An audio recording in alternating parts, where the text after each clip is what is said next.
അനന്തമായ കാരുണ്യത്തിന് നന്ദി പറഞ്ഞുകൊണ്ട് ഞാൻ അങ്ങയെ സ്തുതിക്കുന്നു, ആരാധിക്കുന്നു, മഹത്വപ്പെടുത്തി അങ്ങേക്ക് നന്ദി പറയുന്നു. ഹെരോദസിനെ പോലെ മറ്റുള്ളവരുടെ മുമ്പിൽ എളിഞ്ഞ് ഇരിക്കുവാൻ, വാക്ക് പാലിക്കുന്നവനെന്ന് പറയുവാൻ ശ്രമിച്ച അവസരങ്ങൾ പലപ്പോഴും നമ്മുടെ ജീവിതത്തിലുണ്ട്. ഹെരോദിയെപ്പോലെ മറ്റുള്ളവരോട് പ്രതികാരവാഞ്ചന കാണിക്കുകയും തന്നെ കുറ്റപ്പെടുത്തിയവരെ ഇല്ലാതാക്കണമെന്ന് ചിന്തിക്കുകയും ചെയ്ത സാഹചര്യങ്ങളുണ്ട്. അമ്മ കാണിച്ചിരുന്ന തെറ്റായ വഴി തെറ്റാണെന്ന് മനസ്സിലാക്കിയിട്ടും അത് തിരുത്താത്ത മകളെപ്പോലെ നമ്മൾ പെരുമാറിയ അവസരങ്ങളുണ്ട്.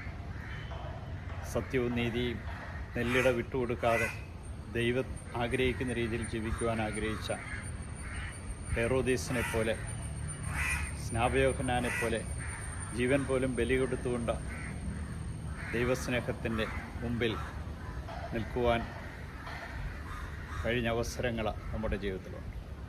ഇതാ ഇന്ന് നമ്മെ ഓരോരുത്തരെയും വീണ്ടും വിളിക്കുകയാണ്. നീ ദൈവത്തിൻ്റെ പ്രിയപുത്രനോ പുത്രിയായി മാറണമെങ്കിൽ ദൈവഹിതമനുസരിച്ച് ജീവിച്ചെങ്കിൽ മാത്രമേ മതിയാവൂ.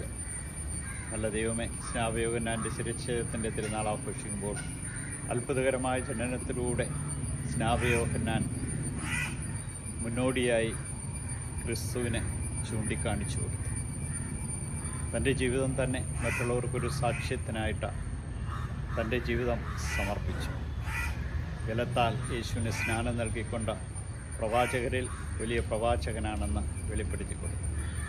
കർത്താവേ, നിൻ്റെ തിരുമുമ്പിൽ ഞങ്ങളെ ഓരോരുത്തരെയും സമർപ്പിക്കുമ്പോൾ അവൻ ഞാനല്ല, അത് ക്രിസ്തുവാണെന്ന് ചൂണ്ടിക്കാണിച്ചു കൊടുത്ത യോഹന്നാനെ പോലെ അവൻ വളരണം, ഞാൻ കുറയണം എന്നുള്ള ബോധ്യത്തിൽ ജീവിക്കുവാൻ ഞങ്ങളെ ഓരോരുത്തരെയും അനുഗ്രഹിക്കണം. ഇന്നേ ദിനം നൽകി അനുഗ്രഹിച്ച ഈ നിമിഷം വരെ ഞങ്ങളെ കാത്തുപരിപാലിച്ച അങ്ങയുടെ അനന്ത കാരുണ്യത്തിന് നന്ദി അർപ്പിച്ചുകൊണ്ട് ഞാൻ അങ്ങയെ സ്തുതിക്കുന്നു, ആരാധിക്കുന്നു, മാത്രം അങ്ങേക്ക് നന്ദി പറയുന്നു.